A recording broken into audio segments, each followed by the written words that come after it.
You are there. Yep, I've been looking at you for a minute or two. Hi, Hey, how's it going today? going good. So I've got a little bio intro for you, of course, before we get into things. All right. How long are we going to go on for? I try to let it go for whatever the natural flow of the conversation is, but it's Okay. up to you, kind of when to taper it off. Just want to know like how you wanted to feel, how you wanted to, let it, I can let it come to an end, like wrap it up at any point, but Yeah, like I say, there's kind of a natural flow to a conversation generally. An hour is the overall idea, but just, yeah. Okay, good. Just want to get, you are recording on your end, and you will be able to transmit it afterward. yes, I will. Okay, good. Maybe not till Monday, but sure. Okay. Um, You'll send me where to send it to. Yeah. Okay. Send you the email. Okay. Send it to you. We 'Cause are I have a parallel setup to do it, but I'm not. I don't have my laptop functioning right here, and my Where are radio you? not in the station. Bloomington, Indiana. Okay. Okay, so I'll just start into it. I see you're already recording. Pop-ups. We are honored today to have Dr. Joel Fuhrman join us on WME3 TV's Nexus, brought to you by Eco Media Center of Monroe County, which is now a project of Blue Bee Ecological Endeavors, a nonprofit corporation based in Bloomington, Indiana, devoted to advancing sustainable solutions for the pressing problems of our times, with a focus on meeting the needs of marginalized and underserved communities. In this episode, Fast Food Genocide, The Resistance Lives, we will discuss the effects of the standard American diet on personal and planetary health. But first, we'd like to give you a little background on our esteemed guest. Dr. Joel Fuhrman is a board-certified family physician, a 7-time New York Times best-selling author, an internationally recognized expert on nutrition and natural healing, specializing in preventing and reversing disease through nutritional methods. Dr. Fuhrman is the president of the Nutritional Research Foundation, is on the faculty of Northern Arizona University's Health Sciences Division. He coined the term Nutritarian to describe a nutrient-dense eating style designed to prevent cancer, to slow aging, and extend lifespan. As a native of Yonkers, New York, Dr. Fuhrman is a former world-class figure skater who has advised professional and Olympic athletes, sports medical committees, and athletic trainers about maximizing performance and preventing injury. He has appeared on radio and television and may be best known for his PBS specials, which have raised over $50 million for public television. Among his New York Times bestsellers are the books The End of Heart Disease, The End of Diabetes, and Superimmunity. Eat to Live was his most recent book, or actually, Eat for Life is what was published in 2020. We will here focus a bit on his 2018 book, Fast Food Genocide, with research and contributions by Robert B. Phillips. Dr. Fuhrman has also collaborated on a number of articles for medical journals, including Open Journal of Preventative Medicine and Alternative Therapies in Health and Medicine. And I believe you are joining us now from San Diego. Is that right, Dr. Fuhrman? that's right. I live here now. You do live there now. And that's where he operates the Eat to Live Retreat, a residential facility where people from around the world come to stay for 4 to 12 weeks to recover from a range of conditions like cardiovascular disease, autoimmune disease, and food addiction. So thank you for taking time to speak with us today, Dr. Fuhrman. My pleasure. Looking forward to it. Now, before we get into some of the grim statistics and the ways that our audience can empower themselves to evade the traps that are sort of set for us out here in the foodscape, could you tell us how you got into medicine and this nutritional focus, kind of the beginnings of your journey that is clearly not the average Right. experience for your general practitioner? You know, I went to medical school with the specific intent to be a physician specializing in nutrition. So I kind of had a passion for this type of career before I started going to medical school. But before that, I was on the world team in figure skating, and then I worked in my father's shoe business, who had a chain of 12 shoe stores in the New York area. And my father was overweight and sickly, and he started reading books, natural hygiene books by Herbert Shelton, and tried to lose weight and eat healthier and get his health in better shape. So I read the books with him and started researching and reading about nutrition and staying well when I was a teenager, which I think aided me and aided us, myself, my sister and I, as a pair team skating for the United States, not getting sick and increasing, and just never getting ill and never getting colds, so we watched our diet when we were competing. But my exposure to that early world made me learn that cancers don't have to happen, and that you don't have to have asthma and rheumatoid arthritis and colitis and headaches and diabetes and blood pressure. These diseases that afflict Americans are the diseases of nutritional ignorance. And it should be reading, writing, arithmetic, and nutritional science taught in grade school, because nutrition is the most powerful factor affecting our health and happiness throughout our whole life. And right now, not only this book, Fast for Genocide, describing the increase in depression and anger and frustration and mental illness and the growth of dysthymia, which means people have no excitement about living and passions anymore. It's ruining, that nutrition is ruining not just the body, but their brains. And how many people who've had a cancer diagnosis or a heart attack or a stroke? It's our whole population dies of these diseases that don't have to happen. So what I'm saying right now is that we have this unprecedented opportunity in human history, where we have these foundational studies in nutritional science over the last decade. And I've reviewed about 30,000 of those studies, 30,000 studies, to come to the realization that we have the information to win the war on cancer, heart attacks, strokes, and dementia right now. And it's on our plates. It's what we put in our mouth predominantly. And so the opportunity is people can control their health destiny and live longer. But with the excitement and passion about this knowledge, I decided for my father to sell the shoe business so he could retire. And I went back to the postgraduate pre-med program at Columbia, and then to the University of Pennsylvania School of Medicine to pursue a career as a physician specializing in nutrition. I did not get that training, though, in medical school. I had to get a conventional medical training and then pursue my own research and training to specializing in this field, in addition to my specialty in family practice. So I combined this nutritional bent with treating sprained ankles and suturing people's wounds and taking out,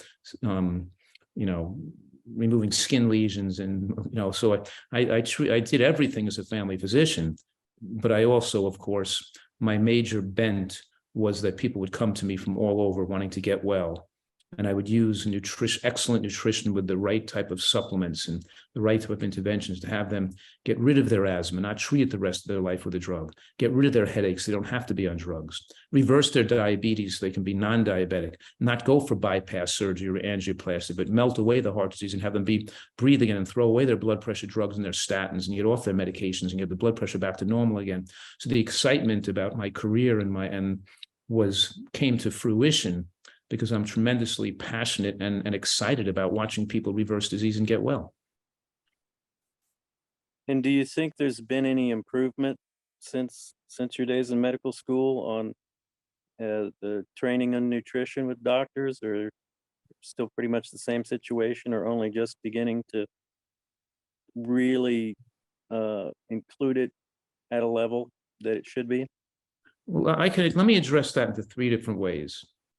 Number one, I don't care that much personally that doctors know nutrition, because that's like saying to a person, when you have lung cancer, the doctor should tell you to quit smoking.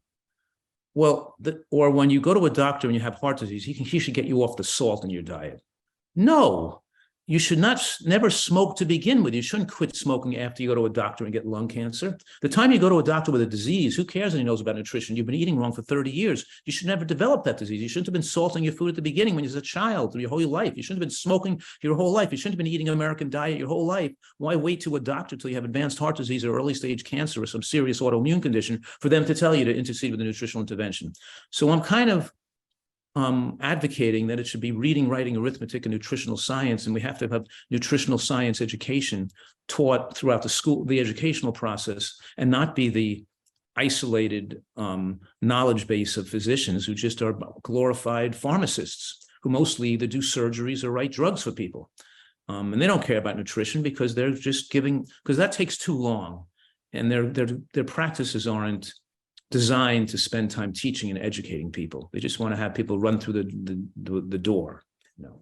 On the other hand, as a founding member of the American College of Lifestyle Medicine, where we'd have a convention of 20 or 30 people, and now these conventions have tens, thousands of people, and there are thousands of doctors across the United States now that are even not only members of the American College of Lifestyle Medicine, but are board certified, who use nutrition and other lifestyle modalities as a primary intervention in their medical practice. So there's an explosion of doctors doing this now, but it's still less than 1% of physicians. It's still a very small percent. I'm talking about, 10 or 15,000 physicians, which is a small drop in the bucket, And the third thing, of course, is I'm saying that we have to integrate what we've learned and advocate for the population at all stages of the population. PTA groups, adult education, media, government, politics, educational system, medical office, doctor's education. It should be, it's not just the information should be under the hands of physicians who make their money on people being sick, which predominantly have a sick care system, which is treating diseases without getting people well. My type of practice gets people well so they don't need medical care anymore. When they come, even if they're a food addict and they have like advanced heart disease and diabetes and they're 100 pounds overweight, if they come here in San Diego and they spend a few months and lose 50 pounds, they go home with the knowledge how to continue to lose weight. They're no longer diabetic, they no longer have high blood pressure, and they don't really need doctoring anymore or drugs anymore. They're free from the need of medical care. I'm trying to have people not be medically dependent so they don't need doctors to teach them, because generally speaking, I'm saying physicians don't know much more about healthcare than the average truck driver, librarian, and postman does, and plumber. You might as well just ask your plumber about nutrition. You'll get the same, just as much, because they're getting their information from the media. They really haven't studied it, and they're not experts in it. And if they became experts in it, it wouldn't change that much, because we have to have everybody be an expert, not just the doctors. Well, if it's still only about 1% of doctors, you can imagine what a smaller percentage that is as far as the average population.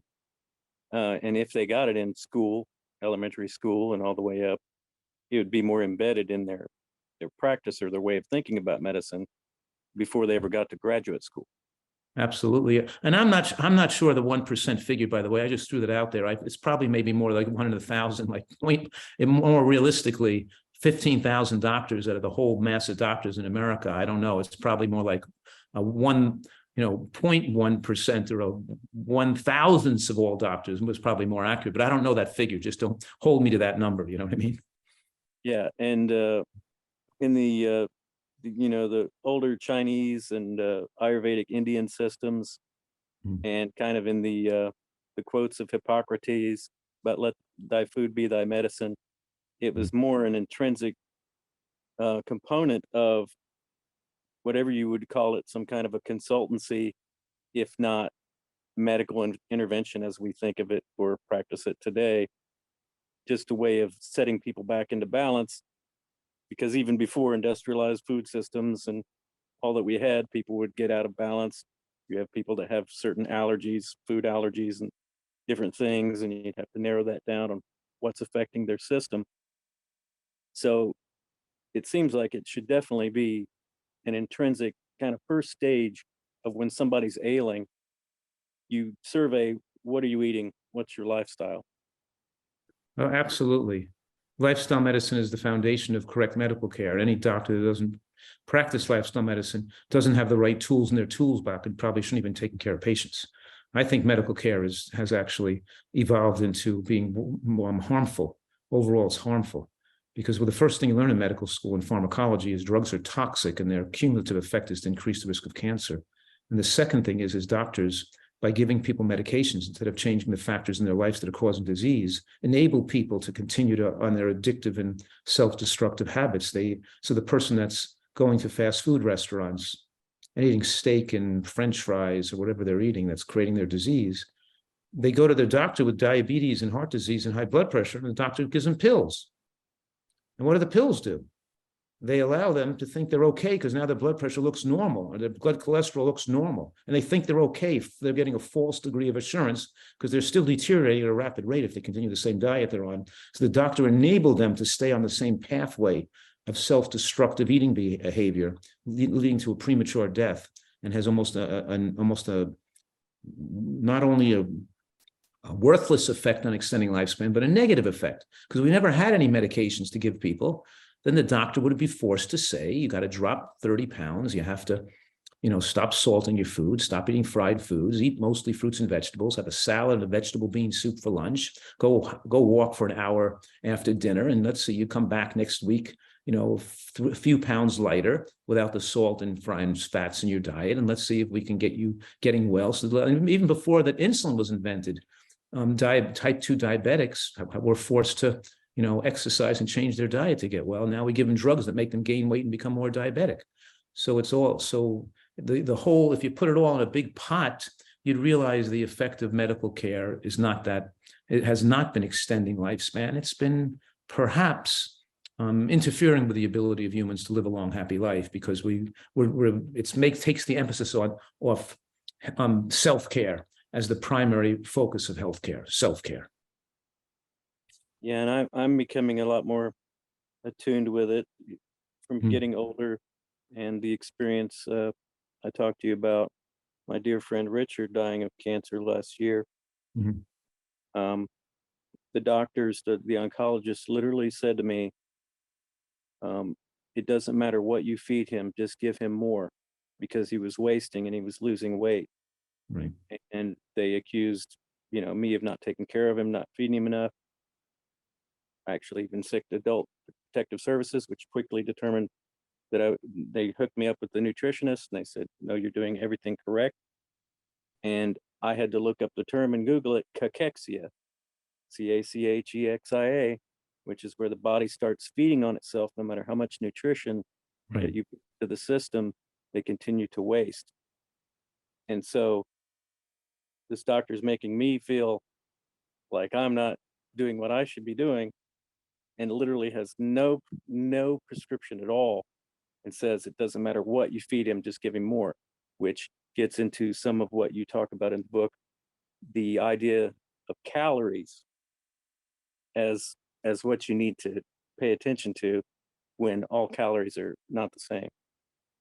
Right. The book, we're focusing on this idea of the fast food genocide, meaning that fast food is not just food in a fast food restaurant, but it's also food that can be accessed and digested rapidly or eaten fast and enters the bloodstream fast. It's concentrated calories with no significant micronutrient load.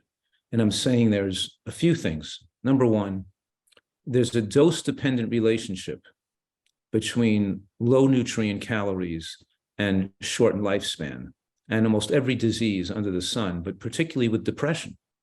And it used to be 1 in 500 Americans used to be mentally ill. Now it's 1 in 5. And they're on drugs for depression. And we're saying here that, even 2 servings a week of fast food or commercial baked goods like croissants and donuts and cookies and bagels, because they're not food, they're drugs. These processed carbohydrates and products made with white flour and sweeteners enter the bloodstream as pure sugar.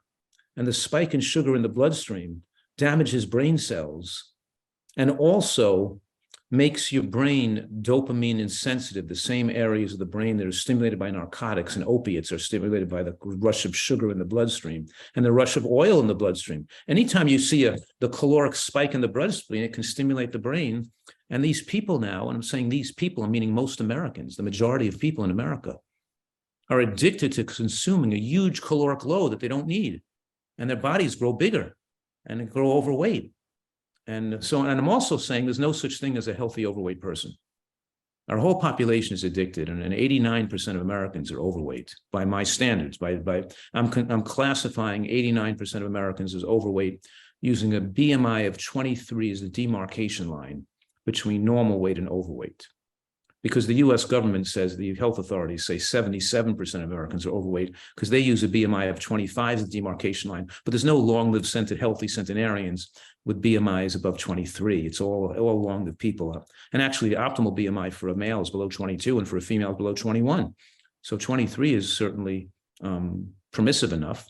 But in any case, most Americans are overweight. They're addicted to overeating calories. It makes them prone to depression. And they don't just have 2 servings a week, they have 20 servings a week, some people. But when they don't get depressed, they become dysthymic, which means they're not excited about and passionate about living. They're not looking for happiness around them. They're not excited about things in their life they can accomplish. They just wind up being in a rut. And the food makes their brain in this rut of just living for addictive substances. And I'm also saying, and described in the book, that white flour and sugar is the gateway drug to alcoholism and more serious drug use. And there's also a scientific studies, evidence with a dose-dependent relationship between the consumption of candy, commercial baked goods, and fast food, and being addicted to drugs or being arrested for a drug-related criminal offense. So all these things are affected. It makes people more angered, more violent, less ability to weigh evidence, to jump to conclusions, and to not be the proper version of, not be the full version of themselves. And actually, being any kind of addict, particularly a drug addict, makes you more narcissistically consumed with your own needs and your own addictive needs, and not with doing good for others and trying to make the world a better place. It makes you more, you're not the best father, the best neighbor, the best community member, the best person protecting the planet for future generations. You just become narrowly involved with your desire for instant gratification through drugs or food or whatever it may be. And I discussed in my book, Fast Food Genocide, the history of this from the world, even from the Civil War, when even when we're talking about the lynching of Blacks and the Jim Crow laws, where Blacks were driven out of the South, and the violence against them was contributed to by the poor nutrition and by the spread of pellagra, a disease caused by niacin deficiency, which can cause violence, aggression, and even homicides, suicide, and homicidal behavior. Makes people like half crazy. And that the medical profession didn't know pellagra, which causes a red neck, by the way. It's the original term, rednecks. People were very violent, but there was because of nutritional deficiencies, because their diet was mostly corn and pork and molasses. They didn't have enough vegetables in their diet. So, but in any case, the medical profession denied, they didn't know it was nutrition. They thought these were genetic defects in individuals. And they put most of them in prison. They imprisoned a lot of these people with pellagra. It wasn't until after about 1915, when a physician started feeding them, having them grow vegetables and feeding these prisoners vegetables, when they found that they were helping their brains become normal again, and they can let these people out of the prison and not have them and have recidivism with repeat crimes, because they started feeding them vegetables. And then, of course, but we're seeing this today all over again. We're seeing an explosion in mental illness, explosion in anger, and violence, and lack of ability to weigh evidence and think clearly in people that are marginally nutritionally deficient from the growth of the fast food, restaurant, and processed food industry. And now, instead of not eating vegetables and eating molasses and corn and pork, now they're eating fast food and bread and bagels and pizza and burgers and French fries and Coke and soda, and they're not eating, and they're still not eating vegetables, enough sufficient vegetables, which is destructive to your brain, not just your body. So we have a vicious cycle going on. That is very destructive to the future of the human race, because now we have a growing number of people that don't care about anything except their own immediate needs, And in the process, they can destroy the planet, destroy the climate, pollute the environment, and perhaps cause the extinction of the human race, but essentially making the world a much more unsavory place and difficult place to produce food for future generations. And we're dead. We should be caring for so we have to care for ourselves, certainly. And we have this opportunity to be healthier and happier by eating better, but and not have to worry about diseases and get cancer, but to think more clearly and to be more excited about living. And then also, obviously, be able to have more feeling, compassion, and think and plan for the future, and much better if we have people, of course, more aware of what's going on in the food environment. So I'm saying food is a major part of this formula leading to our own self-destruction. Yeah, and the historical examples that you get into in the book are kind of, I don't think I've seen it stitched together anywhere else in that way of how it affects culture and politics. And Yeah. your use of the term genocide, surely not used lightly, may have some bristling at the idea that junk food and burger chains don't amount to anything like an attempt to eradicate an ethnic or cultural group in whole or in part via a concerted policy of some faction or the state. But as we see this backlash against the demographic shifts in population, making up the so-called browning of America, which projects the end of a white majority in the US in the coming decades, as the dog whistles become bullhorns, and attempts to create social equity are actively fought by a formerly ascendant caste of people that have long been complacent about the systemic racism. They're targeting their political rivals, fine with police brutality, doing the voter suppression and the demonization of their political rivals. Can anyone really deny the massive deprivation by design that's baked into the American pie chart that is underlying all of these cultural problems? That's true. It's interesting. I know it's hard. It's a hard concept for people to grasp, but we're saying our country is based on, obviously, personal freedom and this opportunity we have in America to achieve our dream, and we don't give this person the opportunity to achieve their dream if they don't have the foundation of good nutrition and healthy food, because their brains can't develop normally. They can't be as an intelligent, creative, compassionate, and they're a mere fraction of who they could have become unless they're fed healthfully. So whether it's food deserts on the south side of Chicago, or whether it's people living on fried food in New Orleans and within the cancer stroke belt, where we have more deaths, more murders, more criminal behavior, but also not just poor education, more criminality, but dramatically increased risk of strokes, heart attacks, diabetes, obesity. And I'm saying food is inherently at the core of these tragedies. I'll speak to large medical groups and I'll say, raise your hand if you've been shot by a bullet or stabbed by a knife, and there'll be 500 people in the audience, and maybe one person will raise their hand. And I'll say, that's not so dangerous a neighborhood, I guess you're living. But what about anybody in your family or your close acquaintances that have a cancer diagnosis, or have a heart attack or a stroke? And everybody's hand will go up. And I'll say, and that's a neighborhood you want to stay living in, where almost everybody around you has either a heart attack or a stroke or gets cancer? That means you're just living your life with the expectation of having a tragedy befall you. There was no cancers and heart attacks in early humans and in the natural world. And, the first, even cancer was hardly mentioned in the scientific literature before the 17th century, when they found mostly scrotal and testicular cancers in men who worked as chimney sweeps, who were bound around smoke all day. People that grew their own food. And, even after World War II, even 1940s, the cancer rates were less than about 1/10 where they are today. But in those days, around World War II, the US government was still advocating people grow gardens and grow food. And it was about 44% of the American food consumption pie was food that people raised on their own homes. and people ripped up their lawns and planted vegetables, and because men were going to war and they wanted the farmers those foods to be shipped overseas and to be packaged for the soldiers, and we wanted people in America to grow a lot of their own food. And between 1900 and 1950, we saw a huge amount of the American population, the American calories be consumed by people, a lot of food that people could grow themselves. And then between, of course, 1945 and 1950 on, we saw the explosion of the processed food movement and the growth of commercial food made by food scientists to get people hooked.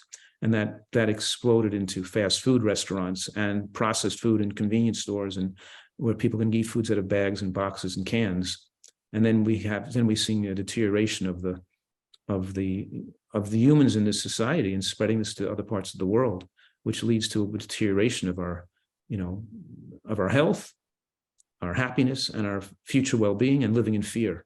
And you need medical doctors now. You need an explosion of medical care to care for these sick people. And you can't even make doctors fast enough and hospitals fast enough to care for all the sick people and COVID's a perfect example of that. COVID is harmless to a person who's truly healthy. To a person eating junk food and fast food and processed foods, they're going to be ripped apart by it, because we can talk about the reasons, but everybody knows that COVID hits people who have other comorbidities, overweight, diabetic, poor diets, and the healthy people don't get affected negatively by it. But of course, that's just whether it's pneumonia, even being 20 pounds overweight increases your risk of later life pneumonia. We're talking here that science, nutritional science, has made it clear that we're a primate, and we're dependent on a high intake of vegetables for good health. And if you don't like vegetables and don't like greens, then you can't be normal. You might as well live close to a hospital. Look at women who are told, of childbearing years to take folate pills so they have normal babies without without neural tube defects. That is so ridiculous, because folic acid that they take in a pill form is another medication. It's not real. It's not something found in food. Food gives us folate, not folic acid. So we're giving women folic acid instead of having them eat the real thing, which is folate found in vegetables and beans. So instead of telling women of childbearing years that we're a vegetable-dependent animal, if you don't eat green vegetables, you can't have a normal baby, you're going to have neural tube defects. So instead of doctors telling people to eat normally, they give them a synthetic drug that's like the folate found in green vegetables. So now we're going to close up neural tube defects so people now don't have to eat green vegetables. So now we have other birth defects, heart defects, autism, and of course the link between childhood cancer and the lack of green vegetables in the mother's diet prior to conception and during pregnancy, which has been facilitated by the medical profession, telling people to take folic acid because now they don't have to eat, because they missed the opportunity to educate people on the need to take green vegetables. And also the fact that it's not just the diet during pregnancy, but it's even years before pregnancy that affects the health of the child. And now the number one cause of death in children is, other than accidents, is acute blastocytic leukemia, or a type of childhood cancer, which is linked to the mother's diet, even during pregnancy, but before conception, that causes these issues when the child is born.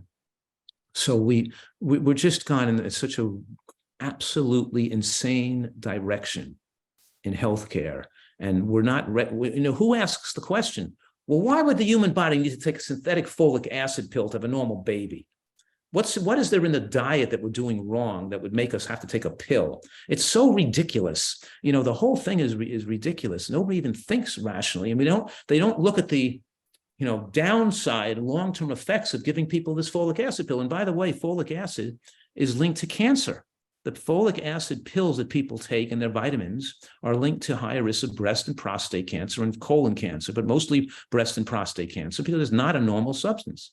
And I'm saying we're a green vegetable dependent animal. If you want to be normal, you have to have a high intake of green vegetables, because the intraepithelial lymphocytes, the part of the immune system that's built around the villi in the small intestines, under the wall of the small intestines, is the defenders at the gates of the castle, defends toxins and poisons and viruses and bacteria, and whether it's COVID or any other virus, they're the first defense is the body's immune system that surrounds the digestive tract.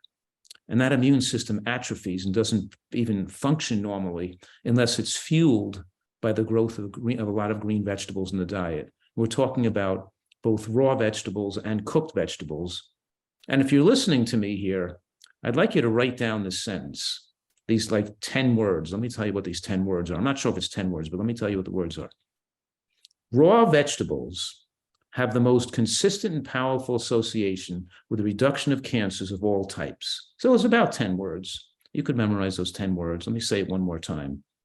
Raw vegetables, the consumption of raw vegetables, have the most consistent and powerful association with the reduction of cancers of all types. So we're saying here that the nutrient density of your tissues are proportional to the nutrient density of your diet. You have to eat a diet with a high nutrient bang per caloric buck in order to be healthy. We can't eat foods that do not contain nutrients, like processed foods and animal products, which both are low nutrient foods. And I'm saying here, a bagel is like a piece of chicken because there's no phytochemicals or antioxidants. They're just source of calories. We have to consume large amounts of these foods that have the nutrients humans need to slow aging and to fight off disease. And I have this acronym, GBOMBS, GBOMBS, GBOMBS, which helps people remember these 6 most powerful anti-cancer foods that they want them to eat in their diet almost every day. And they are, of course, green vegetables for the G, and greens, beans, onions, mushrooms, berries, and seeds, like flax seeds, chia seeds, hemp seeds, sesame seeds. People don't realize the importance of these healthy of nuts and seeds, but particularly seeds. And I'm saying right now that most Americans and people in the Western world get most of their fat intake from oils and animal fats. And a nutritarian eating for longevity gets most of their fats from whole nuts and seeds. It's not walnut oil, we use the whole walnut. It's not pistachio oil, we use the whole pistachio nut. We're making a dressing out of the whole nut. Hemp seeds, sesame seeds, flax seeds, walnuts. We're eating fats from this nuts and seeds mixed in the salad to make a salad dressing, not pouring the oil taken from that nut or seed, because then you've lost all the lignins, the fibers, the phytochemicals, and the anti-cancer effects. And plus the fact that when you eat nuts and seeds as your source of fat, the calories come in so slowly into the body that the body can preferentially burn them for energy. When you take the oil extracted from a seed or a plant, it comes into the bloodstream so fast and spikes the calories into the blood with so many calories at one shot that it stimulates the apostat in the central nervous system and the opiate dopamine receptors in the brain to be an appetite stimulant and make people become addicted to concentrated calories. So I'm saying here that the nutrition in modern world is so far away from the way people should be eating. We need a radical change in the way people eat to really solve some of these problems in our society. And is the vegetable oils becoming oxidized, rancid? Is that a problem in itself? Because I mean, they're in everything. These vegetable oils are in anything that's in any way processed, pretty much. Yes. What are the direct problems that those cause, which is so pervasive in the average person's diet? That's correct. Even glycidal from the extraction chemicals for oils, the chemical extraction leaves glycidal residue, which is a toxin that's in baby formulas, even for the oil they put in baby formulas.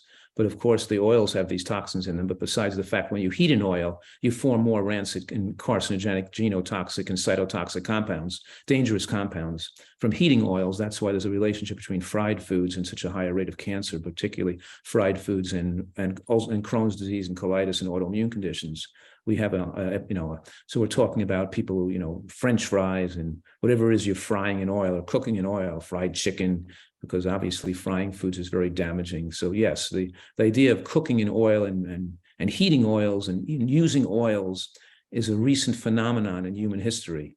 Don't forget, humans have been on this planet for hundreds of thousands of years. It's only the last 1,000 years, whatever, hundreds of thousands of years, only the last probably few hundred years that we're using oils. Even people in the Mediterranean countries 100 years ago hardly used much oil, very little, as a competitive total calorie, which has increased radically in the last few generations. But in any case, then in those days, people were walking behind a plow, working in the fields 8 hours a day. Now they were sitting on computers and the extra oil is making everybody fat. It's 120 calories a tablespoon. The average American consumes 500 extra calories from oil. Where are you going to burn those calories off if you're sitting down? Unless you have a physical job, unless you're a professional athlete, or you're digging ditches all day long, or working behind a plow in the, with a 800-pound plow and an ox up and down your fields for 10 hours a day, there's no way you're going to keep your weight off if you're sitting around pouring oil over your food too. And people don't recognize how dangerous the fat on the body is too, because fat cells spew out cytokines, lipokines, and reactive oxygen species because they're not adequately perfused with blood supply. Low oxygenated tissue. And the fat cells make you insulin resistant, so then make your glucose circulate higher and make your insulin production go higher and produce more estrogen, so they're hormonally setting you up for cancer.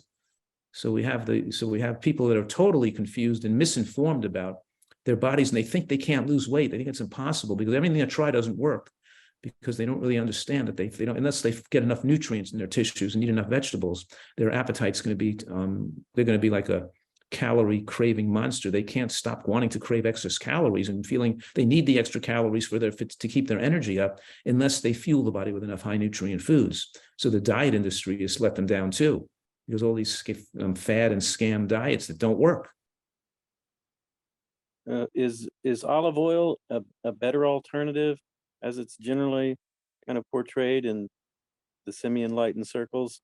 I mean, when you start getting into this stuff, there's always recommendations for and against, depending on which kind of guru you go to. Well, I do think smoking cigarettes is better than snorting cocaine. But just because snorting cigarettes is better than cocaine doesn't mean I recommend cigarettes, or we don't buy a car by comparing it to a junkyard wreck. Let me give you a direct answer now. Just because olive oil is a better oil than other types of oils, or maybe is somewhat better, less dangerous, it's still not as good as eating a whole nut or a seed or a whole olive or a whole avocado. It's still, for example, the Prevamid study showed a 15% reduction in heart attack deaths when people used extra virgin olive oil instead of other fats like butter and other oils. They had an improvement in heart attack deaths when they switched to olive oil, but that went down by 15%. When they took the oil away and they had people use nuts and seeds instead of oil, their heart attack rates in the group went down by 60%, not 15%. Basically speaking, I'm making this radical statement that olive oil is a major factor creating rates of breast cancer, for example, because it leads to women being overweight, and overweight makes you produce more estrogen. So even though they think the olive oil might be a better oil than some other oil and better than animal fats or butter, it's still fattening. And the fact that the regular consumption of oil is preventing people from achieving a healthy weight means it's dangerous. So just because it's better than something else doesn't mean it's good if there's something else that's still better.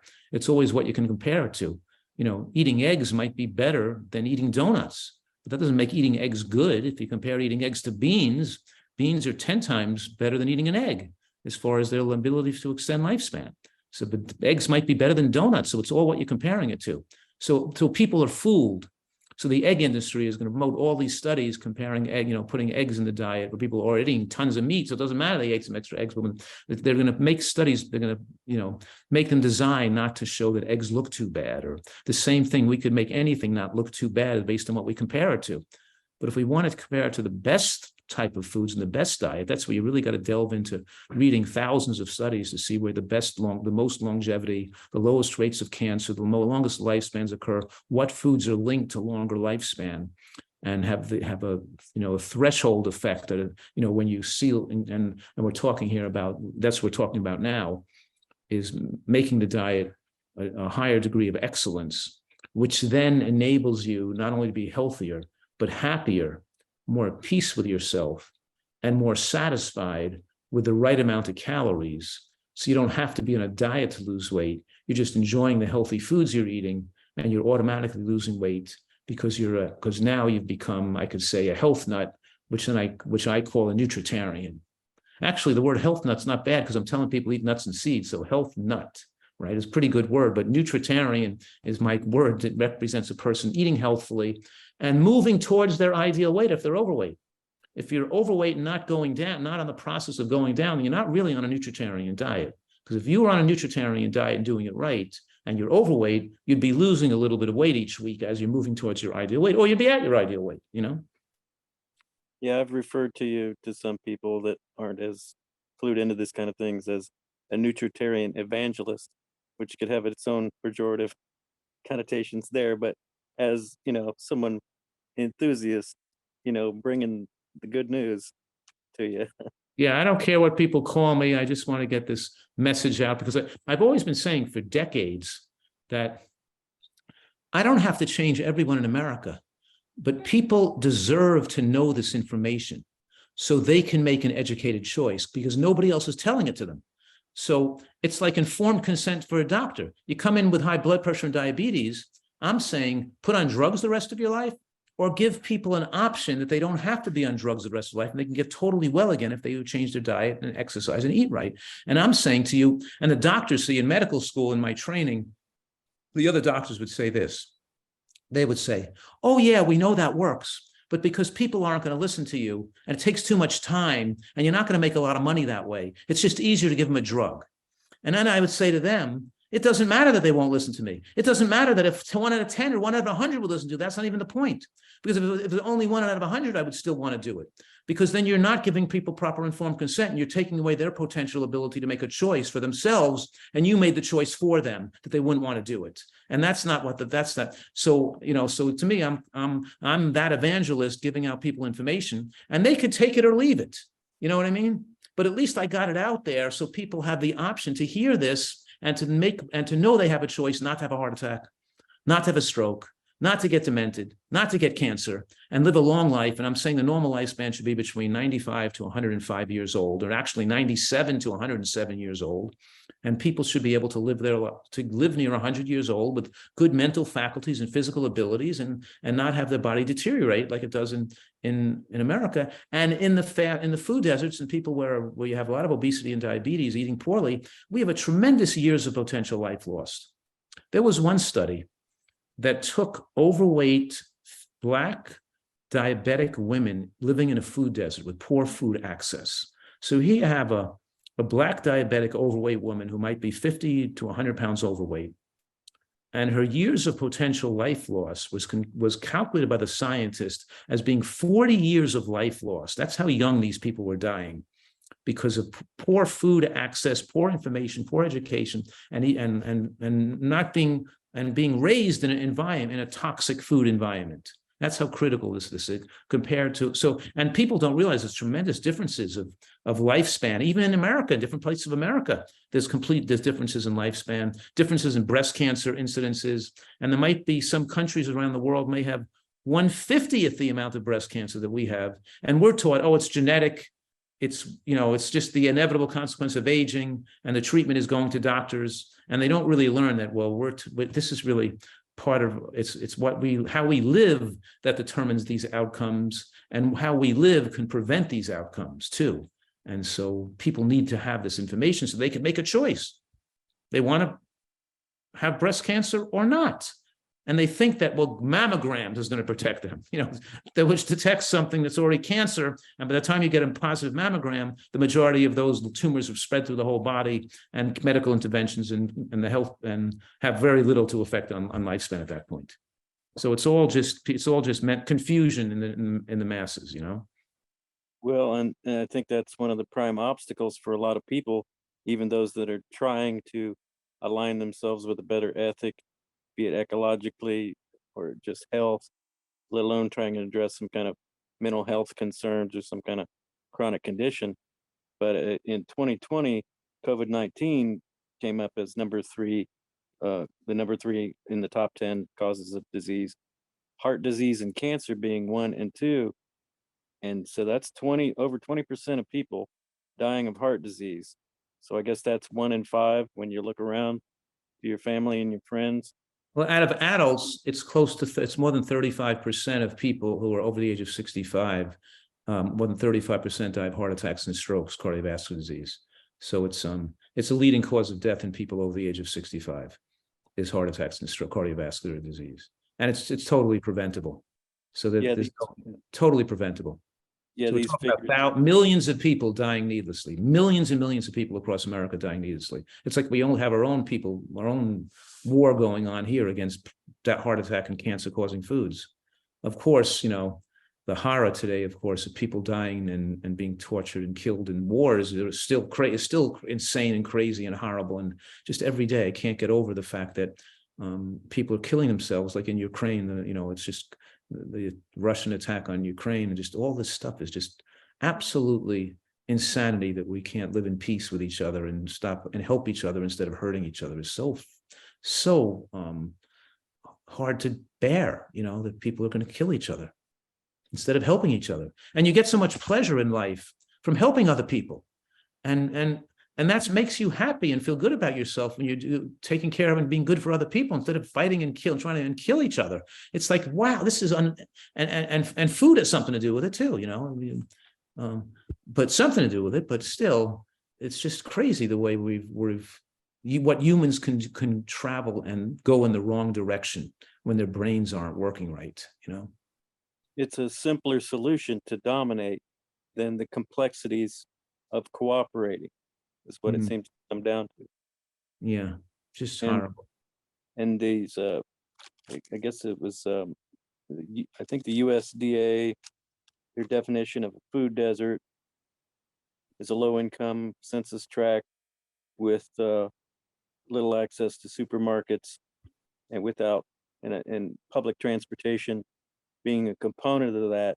And these are the legacies and remnants of redlining, withholding investment from communities that created these ghetto situations that are now, even if it's not someone trying to target a race or something, there's these systemic leftover effects that continue to make it so acute in these minority populations. And so their numbers are much worse, as you were saying. And I mean, you're one of the few people that are out here trying to give some other solution, some other path, some other way, some way to address this. And you got into the history with the military. Right. I thought it was amazing when you talked about how the Nazis were looking into superior nutrition, whereas the Americans started looking into kind of the mechanistic view of just providing more, maximizing the land, the product of the land, more calories, and that the military industrialized the food system. I mean, can you speak on that as one of the prime factors, this, and what is now just a corporate behemoth that is invested in this short-term profit model, this myopic view that doesn't consider the collateral consequences on the planet or the population? Because as a corporation, you can make money off anything once you're huge, off of giving them the poison and off of treating them for the poison. Yes, it's very complicated.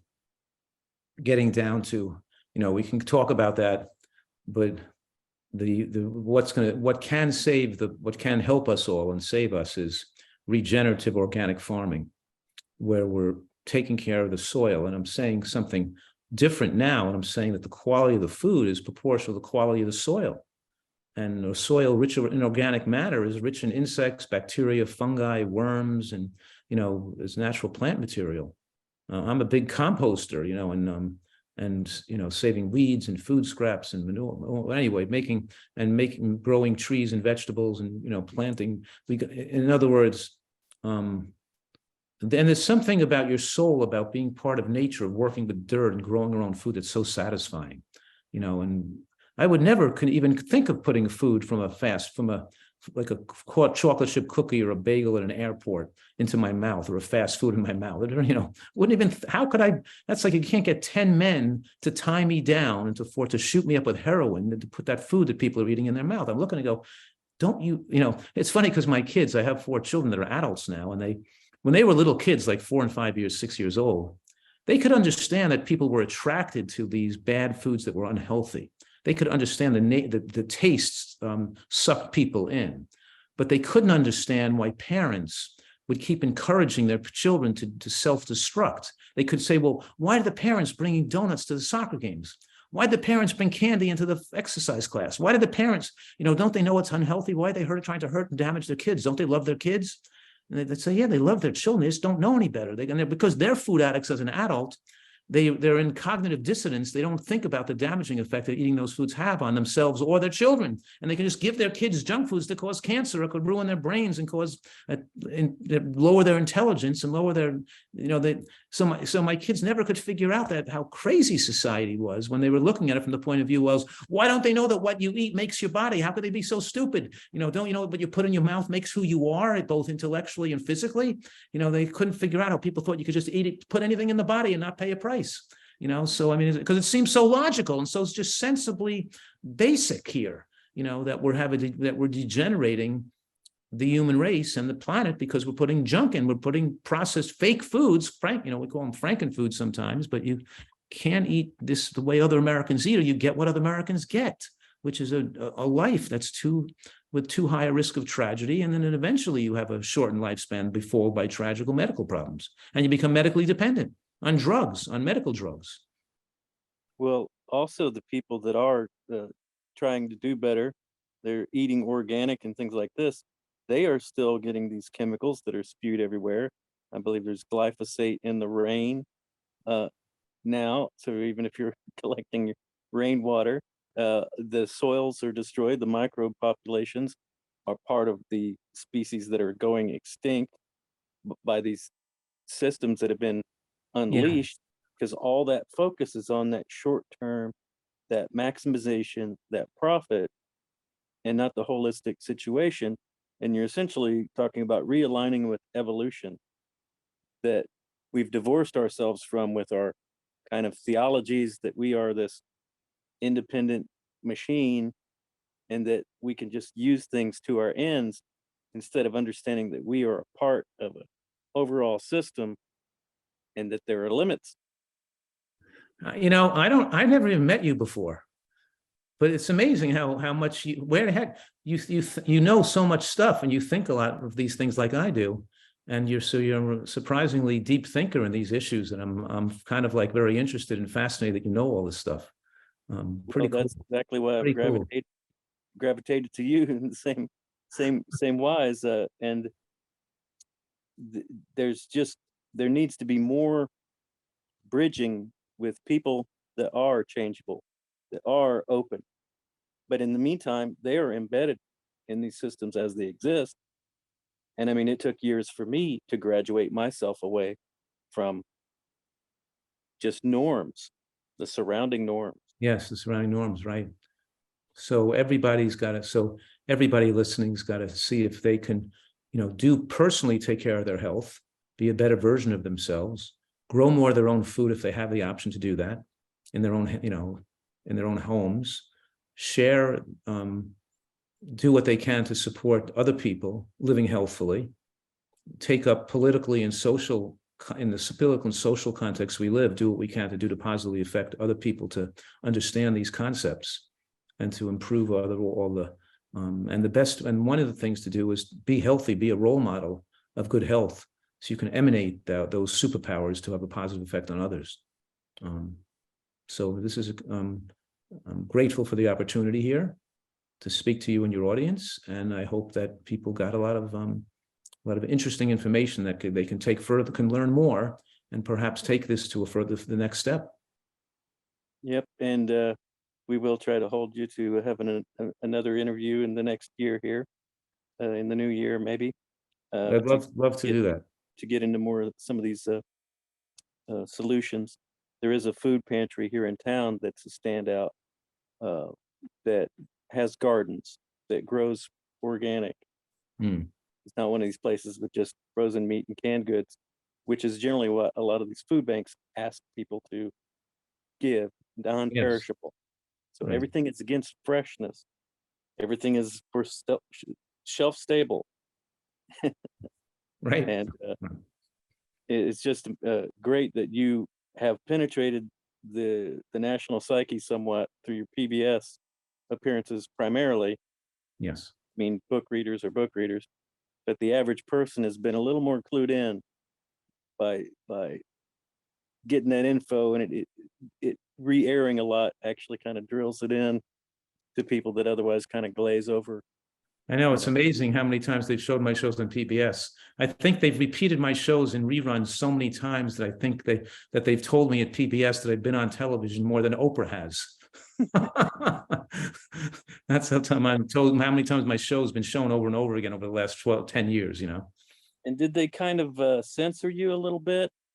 I mean, this fast food genocide book, when I came across it, I was like, oh, this is a lot more candid. This is a lot more edgy Yeah. than the main thing you get. I'll show you, I'll give you an example of mild censorship, which is, so I'm on television, I'm saying, I'm drawing the American food pie, showing that Americans only eat 2% of calories from vegetables, and mostly they eat 30% of animal products and 60% from processed foods. And I say, this diet's been designed by Al-Qaeda to kill us. And so if you watch the show, they dubbed out Al-Qaeda, and they had a different voice say Darth Vader. So it says now, this diet's been designed by Darth Vader to kill us. I didn't say Darth Vader. I said Al-Qaeda. That's not even funny, Darth Vader. They ruined my joke. They literally put words in your mouth. Yes, put the words in my mouth because they didn't want me to say Al-Qaeda. I don't know why, but it's kind of funny, you know. But of course, it's not as funny as Al-Qaeda. So of course they actually changed the joke. Well, yeah, we got to turn people away from the dark side. Yeah. All right. Well, good talking to you. Yep. Thank you. Okay, you're welcome. Have a great week. Next time. Take care, everybody. Bye-bye.